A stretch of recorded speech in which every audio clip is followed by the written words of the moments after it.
BMC radio Malayalam വാർത്തകൾ നിങ്ങൾക്കായി അവതരിപ്പിക്കുന്നത് ഐമാക് കൊച്ചിൻ കലാഭവൻ. കലാവിദ്യാർത്ഥികൾക്ക് പ്രിയപ്പെട്ട ബഹ്റൈനിലെ കലാകേന്ദ്രം. കൂടുതൽ വിവരങ്ങൾക്കായി സന്ദർശിക്കൂ www.bahrainmediacity.com. നമസ്കാരം. BMC റേഡിയോ മലയാളം വാർത്തകളിലേക്ക് സ്വാഗതം. ഞാൻ ധനു Krishna.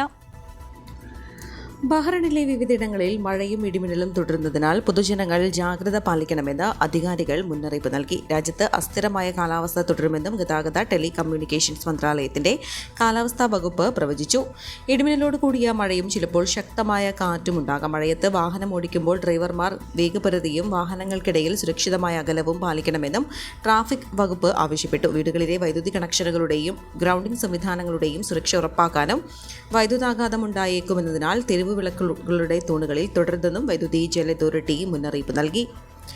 റിസാല study circle Bahrain national ഘടകത്തിന് പുതിയ നേതൃത്വം നിലവിൽ വന്നു. മനാമ എമിറേറ്റ്സ് ടവറിൽ നടന്ന യൂത്ത് കൺവീനിലാണ് പുതിയ ഭാരവാഹികളെ തിരഞ്ഞെടുത്തത്. Bahrain ICF president Abubakar Latheefi convener ഉദ്ഘാടനം ചെയ്തു. ഡിസൈനർ ലാബ്, ഡിസ്പെൻസറി ഫോറം, കസ്റ്റോൺഷ്യം റീഓർഗനൈസേഷൻ തുടങ്ങി വിവിധ സെഷനുകളിലായി നടന്ന യൂത്ത് കൺവീൻ ആർസിസ് ഗ്ലോബൽ ചെയർമാൻ സക്കറിയ ഷാമിൽ ഇഫാനി, എക്സിക്യൂട്ടീവ് അംഗങ്ങളായ സുഫൈൽ ഉമർ വടക്കേക്കാട്, നൌഫൽ ലത്തീഫി യാട്, അബ്ദുള്ള രണ്ടത്താണി തുടങ്ങിയവർ നേതൃത്വം നൽകി. മൻസൂർ അഫ്സിനി വടകര, ജാഫർ ഷരീഫ് കുന്നംകുളം, മുഹമ്മദ് സഖാഫി ഉളിക്കൽ, ഫൈസൽ പതിയാരക്കര, സഫാൻ സഖാഫി മാങ്കടവ്, സമീർ വടകര, അബ്ദുൽ ഹമീദ് കുനിയ, മുഹമ്മദ് ഇർഷാദ് കരുനാഗപ്പള്ളി, മുഹമ്മദ് നിഷാദ് വരൂട്, സഹലാഹുദ്ദീൻ പള്ളിയത്ത്, മിഥിലാജി പേരാമ്പ്ര തുടങ്ങിയവർ സന്നിഹിതരായി. Blood donors Kerala Bahrain chapter king Hamad university hospital blood ബാങ്കിൽ റമദാൻ മാസത്തിലെ രാത്രികാല രക്തദാന ക്യാമ്പ് സംഘടിപ്പിച്ചു.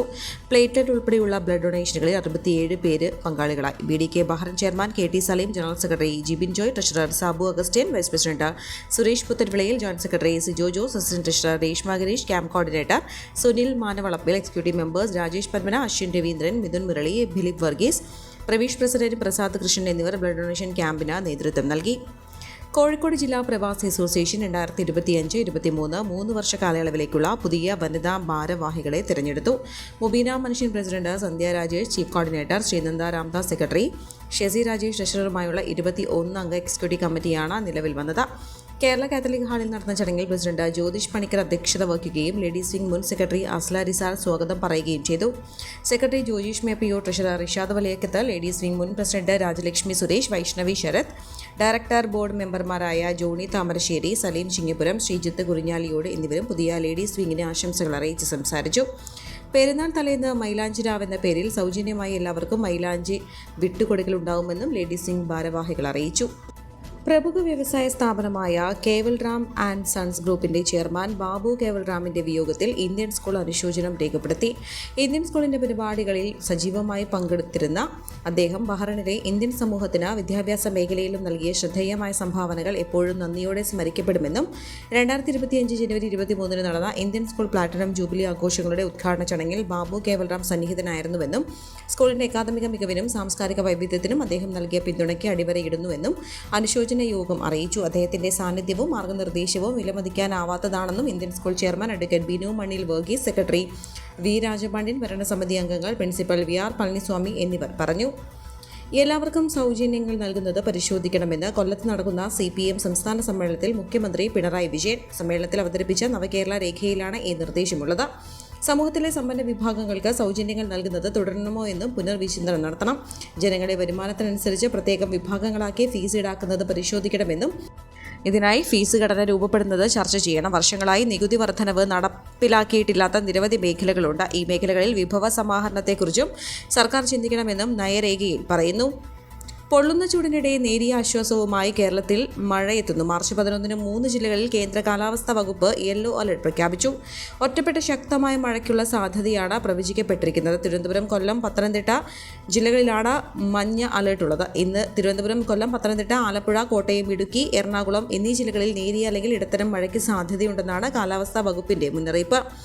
നാളെ തിരുവനന്തപുരം, കൊല്ലം, പത്തനംതിട്ട, ആലപ്പുഴ ജില്ലകളിൽ നേരിയതോ ഇടത്തരമോ ആയ മഴയ്ക്കും സാധ്യതയുണ്ട്. മാർച്ച് 10 തിരുവനന്തപുരം, കൊല്ലം, പത്തനംതിട്ട, ഇടുക്കി ജില്ലകളിലാണ് നേരിയ അല്ലെങ്കിൽ ഇടത്തരം മഴ പെയ്യാൻ സാധ്യതയുള്ളത്. മാർച്ച് 11 3 ജില്ലകളിൽ മാത്രമാണ് അലർട്ടുള്ളതെങ്കിലും ബാക്കിയുള്ള എല്ലാ ജില്ലകളിലും നേരിയതോ ഇടത്തരമോ ആയ മഴയ്ക്ക് സാധ്യതയുണ്ടെന്നും കേന്ദ്ര കാലാവസ്ഥാ വകുപ്പ് അറിയിപ്പിൽ പറയുന്നു. 2026 ലോകകപ്പ് ഫുട്ബോളിന് മുന്നോടിയായുള്ള ഏഷ്യൻ യോഗ്യതാ മത്സരങ്ങളുടെ മൂന്നാം റൗണ്ടിലേക്കുള്ള ടീം അംഗങ്ങളെ ബഹ്റൈൻ പ്രഖ്യാപിച്ചു. 26 പേരടങ്ങുന്ന ടീം അംഗങ്ങളെയാണ് പരിശീലകൻ ഡ്രാഗൺ തലാജിക് പ്രഖ്യാപിച്ചത്. കഴിഞ്ഞ ജനുവരിയിൽ ഗൾഫ് കപ്പ് നേട്ടത്തിന് സാക്ഷിയായ ടീം അംഗങ്ങൾ ഭൂരിഭാഗവും യോഗ്യതാ മത്സരങ്ങൾക്കായുള്ള ടീമിലിടം നേടിയിട്ടുണ്ട്. കൂടാതെ പുതുതായി 2 പേർക്കും അവസരം ലഭിച്ചു. നിലവിൽ ഗ്രൂപ്പ് സിയിൽ 5-ാം സ്ഥാനത്തുള്ള ബഹ്റൈന് മൂന്നാം റൗണ്ടിൽ നിന്ന് എവേ മാച്ചുകളും 1 ഹോം മാച്ചുമാണുള്ളത്. മാർച്ച് 20-ന് ജപ്പാനെതിരെ അവരുടെ തട്ടകത്തിലാണ് ആദ്യ മത്സരം.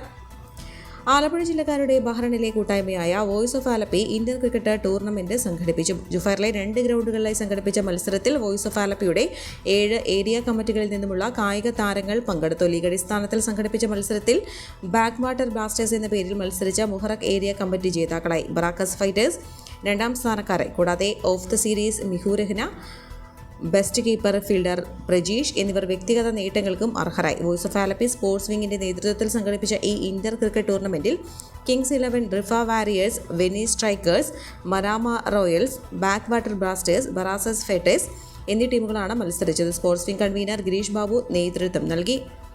ക്രിക്കറ്റ് ആവേശം വാനോളം ഉയരുന്ന ചാമ്പ്യൻസ് ട്രോഫി 2025 ഫൈനൽ മത്സരത്തിന് വൻ സുരക്ഷയൊരുക്കി ദുബായ് അധികൃതർ. ദുബായ് ക്രിക്കറ്റ് സ്റ്റേഡിയത്തിൽ ഞായറാഴ്ച നടക്കുന്ന മത്സരത്തിൽ ഇന്ത്യയും ന്യൂസിലൻഡുമാണ് കളത്തിലിറങ്ങുന്നത്. കളിക്കാർക്കും ആരാധകർക്കും സുരക്ഷിതവും മികച്ചതുമായ കളി അനുഭവം ഉറപ്പാക്കാൻ എല്ലാ സുരക്ഷാ നടപടികളും ഉറപ്പാക്കിയിട്ടുണ്ടെന്നും ദുബായ് ഈവന്റ് സെക്യൂരിറ്റി കമ്മിറ്റി പ്രസ്താവനയിൽ അറിയിച്ചു.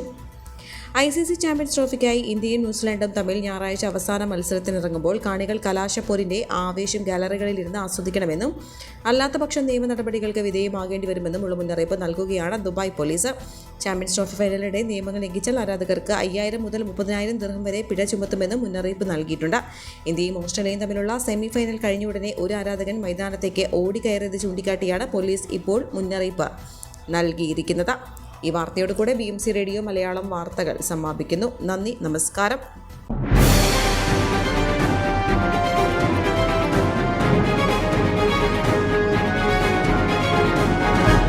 BMC റേഡിയോ മലയാളം വാർത്തകൾ നിങ്ങൾക്കായി അവതരിപ്പിക്കുന്നത് ഐമാക് കൊച്ചിൻ കലാഭവൻ. കലാവിദ്യാർത്ഥികൾക്ക് പ്രിയപ്പെട്ട ബഹ്റൈനിലെ കലാകേന്ദ്രം.